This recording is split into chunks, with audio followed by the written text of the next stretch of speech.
नमस्कार साथियों, एक बार पुनः आपका स्वागत है NIC classes by Munis YouTube channel पर। जैसा कि सामान्य अध्ययन से संबंधित 10 प्रश्नों की श्रृंखला हम लाते हैं आपके लिए, जो कि आगामी प्रतियोगी परीक्षाओं में बड़ी निर्णायक सिद्ध होने वाली है। और इसको बनाने के पूर्व बहुत सारे आयोगों के पाठ्यक्रम को देखा जाता है, प्रीवियस ईयर के क्वेश्चन पेपरों को भी देखा जाता है। उनको देख करके हमारी टीम के द्वारा ये प्रश्न आपके लिए हम लेकर के आते हैं और हमारा प्रयास रहता है कि सही विकल्प के साथ साथ बचे वाले विकल्पों पर भी हम चर्चा करें, ताकि ज्यादा से ज्यादा सामग्री आपको हम देने का प्रयास कर रहे हैं बराबर ही।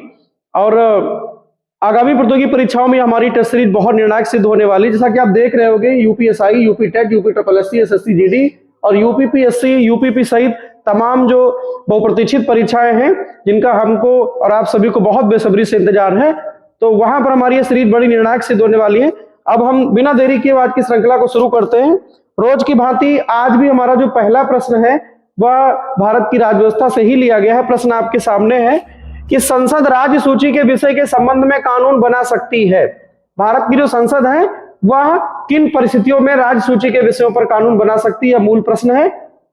जैसा कि आप जानते भी होंगे कि भारत के संविधान में संघ सूची, राज्य सूची और समवर्ती सूची, संघ सूची, राज्य सूची और समवर्ती सूची का स्पष्ट उल्लेख संविधान की 7वीं अनुसूची में कर दिया गया है, जहां पर उल्लिखित है कि संघ सूची के विषयों पर कानून भारत की संसद बनाएगी, राज्य सूची के विषयों पर कानून राज्यों के विधानमंडल बनाएंगे और समवर्ती सूची के विषयों पर राज्य और केंद्र दोनों को कानून बनाने का जो प्रावधान है वह किया गया है। किंतु यदि किसी कानून पर राज्य और केंद्र अर्थात राज्यों के विधानमंडल और संसद में यदि टकराव की स्थिति होती है तो संसद के द्वारा बनाए गए कानून को प्रमुखता दी जाएगी। प्रश्न आपसे पूछा गया है कि संसद कब राज्य सूची के विषय पर कानून बना सकती है। 4 विकल्प यहां पर आपको दिए गए हैं। पहला है राष्ट्रपति की इच्छा पर, क्या राष्ट्रपति की इच्छा पर भारत की संसद राज्य सूची के किसी भी विषय पर कानून बना सकती है। दूसरा विकल्प है यदि राज्यसभा ऐसा संकल्प प्रस्ताव पारित करती है। तीसरा विकल्प है किसी भी परिस्थिति में, और चौथा और अंतिम विकल्प है लोकसभा के अध्यक्ष की इच्छा पर, लोकसभा के अध्यक्ष की इच्छा पर। तो हमारे आज के इस प्रश्न का सही जवाब है कि संसद राज्य सूची के विषय के संबंध में कानून बना सकती है यदि राज्यसभा ऐसा संकल्प पारित कर दे, ऐसा संकल्प प्रस्ताव पारित कर दे। तो हम जानेंगे किन किन स्थितियों में राज्य सूची के विषय पर भारत की संसद कानून बना सकती है। सबसे पहली स्थिति आती है जिसका वर्णन संविधान के अनुच्छेद 249 में, याद रखिएगा, यदि राज्यसभा ऐसा संकल्प प्रस्ताव पारित कर दे, और इसका वर्णन है संविधान के अनुच्छेद 249 में, अनुच्छेद 249 में। यदि राज्यसभा 2/3 बहुमत से, याद रखिएगा, यदि राज्यसभा 2/3 बहुमत से प्रस्ताव पास कर दे, 2/3 बहुमत,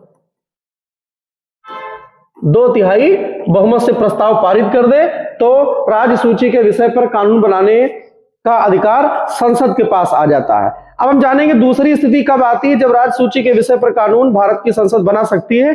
तो इसका स्पष्ट उल्लेख अनुच्छेद 250 में किया गया है, राष्ट्रीय आपात के प्रवर्तन में, राष्ट्रीय आपात के प्रवर्तन काल में। नोट करिएगा, अनुच्छेद 250, अनुच्छेद 250 क्या कहता है? राष्ट्रीय आपात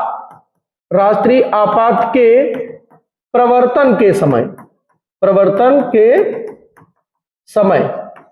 यह दूसरी स्थिति है। पहली स्थिति यहां पर दर्शाई गई है, दूसरी स्थिति यह दर्शाई गई है। तीसरी स्थिति भी हम जानेंगे कि ऐसी कौन सी स्थिति बनती है कि जब भारत की संसद राज्य सूची के विषय पर कानून बना सकती है। तो इसके लिए अनुच्छेद 252, याद रखिएगा, अनुच्छेद 252, अनुच्छेद 252 में उल्लेख किया गया है कि 2 या 2 से अधिक राज्यों के विधानमंडलों के अनुरोध पर, 2 हम यहां पर लिखेंगे, 2 या 2 से अधिक, 2 या 2 से अधिक राज्यों के विधानमंडलों के अनुरोध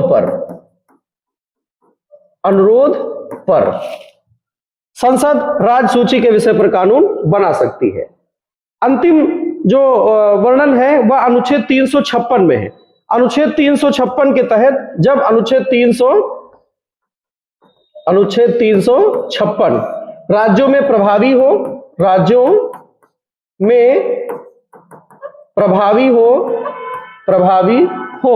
और संबंधित राज्य का संवैधानिक तंत्र विफल हो, संवैधानिक तंत्र विफल हो जाए, विफल हो जाए और वहां पर राष्ट्रपति शासन लगा हो, राष्ट्रपति शासन, जिसे राज्यों का आपातकाल कहकर भी संबोधित किया गया है। तो ऐसी स्थितियां कौन कौन सी हैं, कहां कहां पर संविधान में उल्लेख है कि राज्य सूची के विषय पर कानून भारत की संसद कब बना सकती है, जिसका स्पष्ट उल्लेख यहां पर हमारे द्वारा करने का प्रयास किया गया है।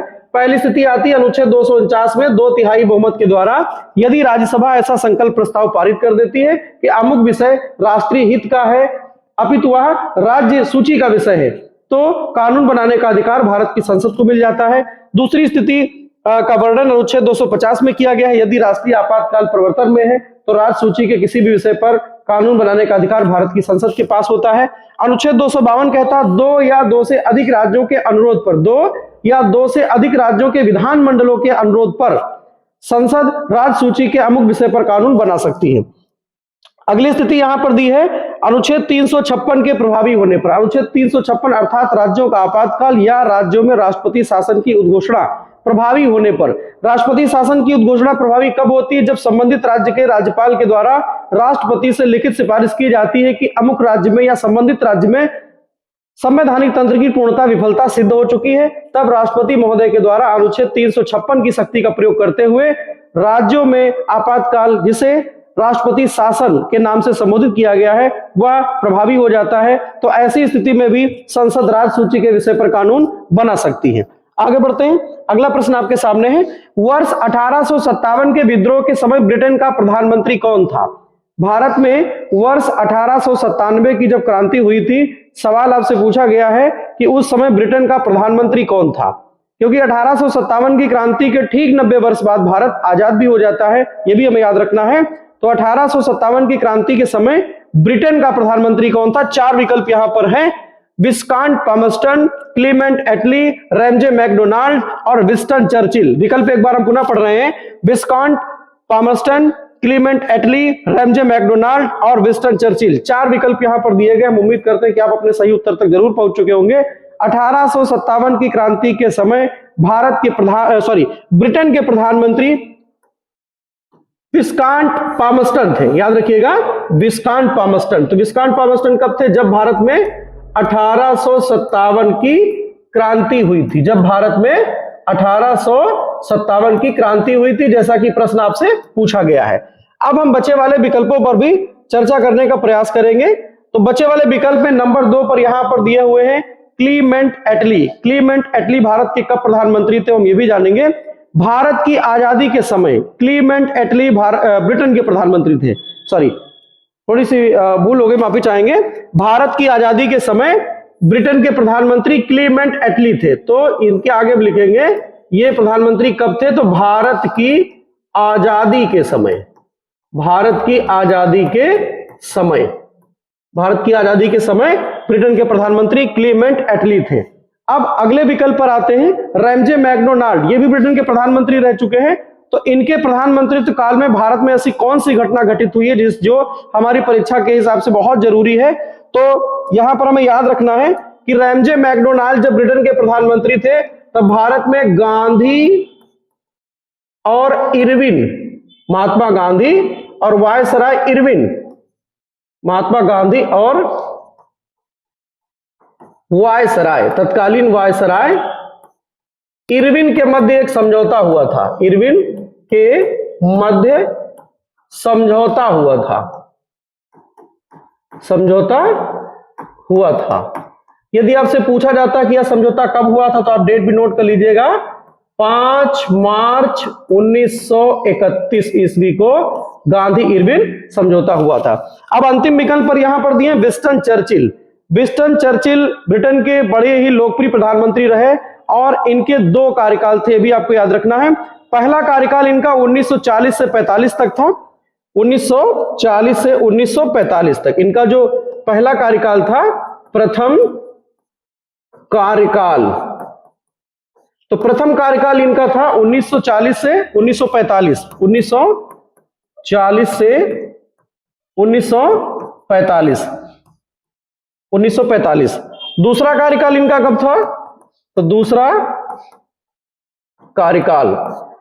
कार्यकाल इनका था 1951 से 1955 तक, याद रखिएगा 1951 से 1955 तक, 1955 तक यह ब्रिटेन के प्रधानमंत्री रहे। तो एक बार हम पुनः प्रश्न को दोहराएंगे। 1857 की क्रांति, जिसे भारत का पहला स्वतंत्रता संग्राम भी कहा गया, उसका श्री गणेश भी हुआ, यह भी आपको याद रखिएगा। तो उस समय ब्रिटेन का प्रधानमंत्री कौन था? तो विस्काउंट पामस्टन थे। क्लेमेंट एटली भारत के प्रधानमंत्री थे। तब ऐसी कौन सी घटना घटी थी? तब भारत आजाद हुआ, यह भी याद रखना है। भारत की आजादी के समय क्लेमेंट एटली प्रधानमंत्री थे। रैमजे मैकडोनाल्ड, गांधी और वायसराय इरविन के मध्य जब समझौता होता है 5 मार्च 1931 को, तब ब्रिटेन के प्रधानमंत्री थे। और विंस्टन चर्चिल तो बार ब्रिटेन के प्रधानमंत्री रहे। पहला कार्यकाल 1940 से 45 के मध्य है और दूसरा कार्यकाल इनका 1951 से 1955 के मध्य रहा है। आगे बढ़ते हैं, अगला प्रश्न आपके सामने है। इनमें से कौन सा नदी समूह अपना जल अरब सागर में विसर्जित करता है? तीन नदियों के समूह यहां पर दिए हैं और आपसे पूछा गया है कि इनमें की कौन सा ऐसा नदी समूह है जो अपना जल अरब सागर में विसर्जित करता है। अरब सागर में विसर्जित करने वाली नदियों को पश्चिम प्रवाही नदियों के नाम से जाना जाता है। बंगाल की खाड़ी में जितनी भी नदियां अपना जल प्रवाहित करती उन्हें पूर्वी प्रवाही नदी के नाम से भी हम जानते हैं, यह भी आपको याद रखना है। तो यहां पर तीन नदियों के समूह दिए हैं। पहला विकल्प है नर्मदा, महानदी और कृष्णा। दूसरा विकल्प है गंगा, ब्रह्मपुत्र और कृष्णा। तीसरा विकल्प है नर्मदा, ताप्ती और पेरियार। चौथा और अंतिम विकल्प है पेरियार, सिंधु और ब्रह्मपुत्र। तो हमारे आज के इस प्रश्न का सही जवाब है कि अरब सागर या पश्चिम प्रवाही जो नदियां हैं वो कौन कौन सी हैं? तो नर्मदा, ताप्ती और पेरियार। याद रखिएगा, नर्मदा, ताप्ती और पेरियार जो नदियां हैं यह अपना जल अरब सागर में विसर्जित करती हैं। इन्हें पश्चिम प्रवाही नदी के नाम से भी जाना जाता है। आगे बढ़ते हैं, अगला प्रश्न है, एथिल मरकैप्टन का प्रयोग किया जाता है। एथिल मरकैप्टन रसायन है, उसका प्रयोग कहां पर किया जाता है? यह मूल प्रश्न आपसे पूछा गया है। इसका प्रयोग वस्त्र निर्माण में किया जाता है, खांडसारी उद्योग में किया जाता है, सीमेंट उद्योग में किया जाता है या एलपीजी के रिसाव का पता लगाने के लिए किया जाता है। तो इस प्रश्न का सही जवाब है कि एथिल मरकैप्टन नाम का जो रसायन होता है इसका प्रयोग किया जाता है एलपीजी, लिक्विड पेट्रोलियम गैस के रिसाव का पता लगाने के लिए। लिक्विड पेट्रोलियम गैस अर्थात एलपीजी एक रंगहीन, गंधहीन और स्वादहीन गैस होती है और जो इसका मुख्य इसके जो घटक बताए गए हैं वो ब्यूटेन और प्रोपेन। ठीक है, एलपीजी किसका मिश्रण है? तो याद रखना है ब्यूटेन और प्रोपेन का मिश्रण है, या मिश्रण है। सामान्यतः इसका प्रयोग भोजन पकाने में किया जाता है, इसे रसोई गैस के भी नाम से जानते हैं, यह भी आपको याद रखना है। तो ब्यूटेन और प्रोपेन का मिश्रण है, यह एक रंगहीन, गंधहीन, स्वादहीन गैस है। तो इसके रिसाव का पता लगाने के लिए इसमें एथाइल मरकैप्टन नाम का रसायन मिला दिया जाता है, जिससे समय पूर्व सूचना मिल जाए और किसी भी दुर्घटना से बचा जा सकता है। यह भी आपको नोट कर लेना है। इसे लिक्विड पेट्रोलियम गैस के नाम से भी जानते हैं। स्वच्छ ईंधन में इसको शामिल किया जाता है, यह भी नोट करना है आपको। भारत क्योटो प्रोटोकॉल में कब शामिल हुआ? भारत क्योटो प्रोटोकॉल में कब शामिल हुआ? क्योटो प्रोटोकॉल 11 दिसंबर 1997 ईस्वी को जापान के प्रमुख शहर क्योटो में संपादित हुआ, यह भी आपको नोट करना है। क्योटो प्रोटोकॉल 11 दिसंबर 1997 ईस्वी को जापान के मुख्य शहर क्योटो में संपादित हुआ, यह भी याद रखना आपको। और यह 16 फरवरी 2005 से लागू हुआ। आपसे पूछा जाएगा क्योटो प्रोटोकॉल का संबंध किससे? तो आपको याद रखना जलवायु परिवर्तन से है। 11 दिसंबर 1997 को यह आयोजित होता है जापान के प्रमुख शहर क्योटो में और 16 फरवरी 2005 में यह लागू होता है। अब प्रश्न पूछा गया कि अब भारत इसमें कब शामिल हुआ? तो भारत शामिल होने को लेकर के यहाँ पर 4 विकल्प आपको दिए गए, वर्ष 1997 में, वर्ष 2002 में, वर्ष 1982 में और वर्ष 1969 में। तो भारत क्योटो प्रोटोकॉल में शामिल हुआ है वर्ष 2002 में। वर्ष 2002 में क्योटो प्रोटोकॉल में भारत शामिल हुआ है। याद रखना है क्योटो प्रोटोकॉल जापान के प्रमुख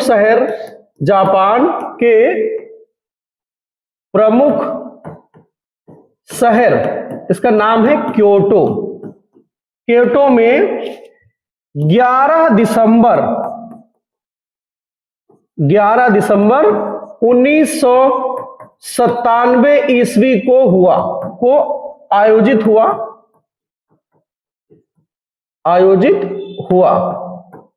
और यह क्योटो प्रोटोकॉल 16 फरवरी 2005 को प्रभावी हुआ।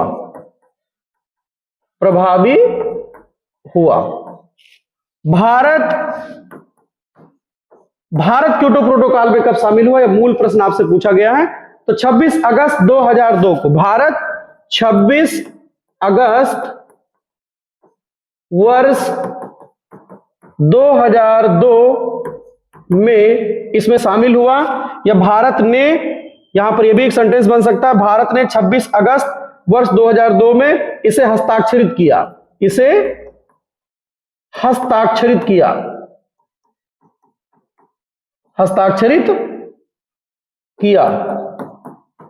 अब मूल प्रश्न आपसे यह भी पूछा जा सकता है कि क्योटो प्रोटोकॉल का मुख्य उद्देश्य क्या था, तो आपको याद रखना है जलवायु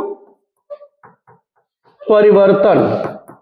क्योटो प्रोटोकॉल का मुख्य उद्देश्य क्या है, जलवायु परिवर्तन। अब जो हमारे बचे वाले विकल्प हैं उनको भी हम इसमें शामिल करेंगे अपनी व्याख्या में। तो यहां पर आपको बताया गया क्योटो प्रोटोकॉल वर्ष 1997 में हुआ, भारत इसमें 26 अगस्त 2002 में शामिल हुआ। अब यहां पर विकल्प दिया है 1982। तो 1982 में ऐसा कौन सा घटनाक्रम हुआ है जो हमारे लिए बहुत जरूरी है, तो याद रखना है वर्ष 1982 में 1 फरवरी की तारीख को, 1 फरवरी वर्ष 1982 को भारत रामसर संधि पर हस्ताक्षर करता है। वर्ष 1982 में 1 फरवरी को भारत रामसर संधि पर हस्ताक्षर करता है, यह भी आपको नोट कर लेना है। और भारत IUCN में वर्ष 1969 में शामिल होता है। ठीक है, तो यहां पर हम लिखे दे रहे हैं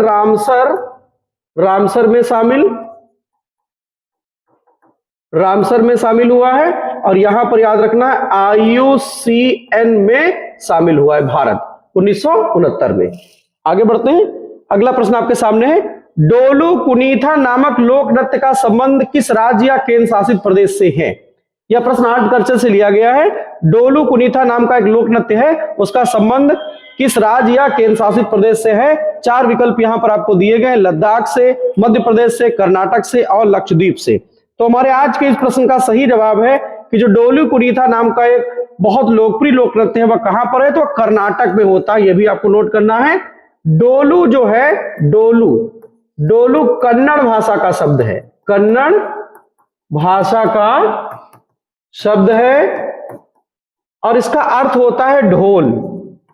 डोलू का अर्थ होता है, इसका जो भावार्थ है वो क्या है, ढोल है। तो ढोल को बड़ी तीव्रता से इसमें बजाया जाता है इस नृत्य में, और भगवान शिव को प्रसन्न करने के लिए यह नृत्य कर्नाटक में किया जाता है। किसको समर्पित है यह नृत्य, तो यह भी याद रखना है भगवान शिव को प्रसन्न करने के लिए यह नृत्य कर्नाटक में किया जाता है। डोलू कन्नड़ भाषा का शब्द है जिसका अर्थ होता है ढोल। यह भी आपको नोट कर लेना है अपनी नोटबुक में। आगे बढ़ते हैं, अगला प्रश्न आपके सामने है। अगला प्रश्न है, साइबर धोखाधड़ी फोन कॉल के लिए कौन सा राज्य पुलिस बल 100% प्रतिक्रिया दर हासिल करने वाला भारत का पहला राज्य पुलिस बल है। 4 विकल्प यहां पर आपको दिए गए हैं, आपको यह बताना है कि कौन सा राज्य का ऐसा पहला है भारत का पुलिस बल जो साइबर धोखाधड़ी से आने वाली कॉलों पर 100% प्रतिक्रिया देने वाला हो। 4 विकल्प यहां पर आपको दिए गए, पंजाब, उत्तर प्रदेश और गोवा। तो हमारे आज के इस प्रश्न का सही जवाब है कि गोवा पुलिस का इसमें पहला स्थान है। साइबर कॉल या धोखाधड़ी फोन कॉल के लिए 100% प्रतिक्रिया दर हासिल करने वाला भारत का पहला राज्य है गोवा, जो कि क्षेत्रफल में भारत का सबसे छोटा राज्य है। तटवर्ती राज्य है, क्षेत्रफल का सबसे छोटा राज्य है, यह भी आपको नोट कर लेना है। अगला प्रश्न आपके सामने है, कूनो राष्ट्रीय उद्यान और गांधी सागर वन्यजीव अभयारण्य के बाद मध्य प्रदेश में चीतों का तीसरा निवास स्थान स्थित है। मध्य प्रदेश में 2 चीतों के लिए निवास स्थान पहले से चिन्हित किए जा चुके हैं, वहां पर चीतों को पुनर्वासित किया जा चुका है, यह भी आपको नोट कर लेना है। जो तीसरा स्थान है वो कहां पर है, 4 विकल्प इसके लिए आपको दिए गए हैं। महत्वाकांक्षी परियोजना है जो कि किसी भी वन्य जीव को एक महाद्वीप से दूसरे महाद्वीप में लाकर के संरक्षित करने की विश्व की पहली परियोजना है, ये भी आपको नोट कर लेना है। या किसी भी जीव को अंतर महाद्वीपीय संरक्षण प्रदान करने वाली या अंतर महाद्वीपीय आवास, एक आवास से दूसरे आवास के लिए लाने वाली विश्व की पहली परियोजना है, पहली पुनर्वास परियोजना है। ये भी आपको नोट कर लेना है। तो पहला विकल्प है पंचमढ़ी वन्यजीव अभ्यारण्य, दूसरा है नौरा देही वन्यजीव अभ्यारण्य, तीसरा है फेन वन्यजीव अभ्यारण्य और चौथा है बोरी वन्यजीव अभ्यारण्य। तो इस प्रश्न का सही जवाब है नौरा देवी वन्यजीव अभ्यारण्य। ये भी आपको नोट करना है। नौरा देवी वन्यजीव अभ्यारण्य जो है वह मध्य प्रदेश में स्थित है और यह चीतों के लिए भारत में तीसरा निवास स्थान बनाया गया है, इसे चिन्हित किया गया है। ये भी आपको नोट कर लेना है। चीता सबसे पहले नामीबिया से लाए गए, दूसरी बार उन्हें दक्षिण अफ्रीका से लाया गया और अब बोत्सवाना से लाया गया। ये भी आपको नोट कर लेना है। बोत्सवाना से चीतों को भारत में ला करके बसाया जा रहा है, पुनर्वासित किया जा रहा है। चीता भारत में विलुप्त प्राय जीव है जो अंतिम बार वर्ष 1952 में देखा गया था। IUCN की परिभाषा के अनुसार, नोट करना है आपको, IUCN की परिभाषा के अनुसार यदि कोई जीव जंतु अपने प्राकृतिक आवास में पिछले 50 वर्ष में न देखा गया हो तो इसे विलुप्त घोषित कर दिया जाता है। आगे बढ़ते हैं। आज की श्रृंखला का हमारा अगला प्रश्न है, उत्तर प्रदेश में कहां पर भी हाल ही में रानी हो की प्रतिमा का अनावरण किया गया है? 4 विकल्प यहां पर आपको दिए गए, प्रयागराज में, मथुरा में, अयोध्या में और गोरखपुर में। रानी हो का संबंध दक्षिण कोरिया से बताया जाता है। दक्षिण कोरिया और अयोध्या के मध्य हजारों वर्ष पुराने संबंधों को और ज्यादा मजबूती प्रदान करने के लिए, सांस्कृतिक आदान प्रदान, सांस्कृतिक महत्व को बढ़ाने के लिए रानी हो स्मारक भी उत्तर प्रदेश में निर्मित किया जा चुका है पूर्व में, और भी हाल के दिनों में रानी हो की प्रतिमा का अनावरण कहां किया गया है? 4 विकल्प आपको दिए गए हैं, उत्तर प्रदेश में, प्रयागराज में, मथुरा में, अयोध्या में और गोरखपुर में। तो इस प्रश्न का सही जवाब है रानी हो स्मारक भी अयोध्या में स्थित है और रानी हो की प्रतिमा का अनावरण अभी हाल के दिनों में अयोध्या में किया गया है। ठीक है, याद रखना है, अयोध्या में किया गया है। तो रानी हो की प्रतिमा भी अयोध्या में स्थापित की जा चुकी है पूर्व में और इनके लिए स्मारक भी बनाया जा चुका है। आगे बढ़ते हैं। आज की श्रृंखला का हमारा अंतिम प्रश्न है, खगोलिकी से लिया गया है।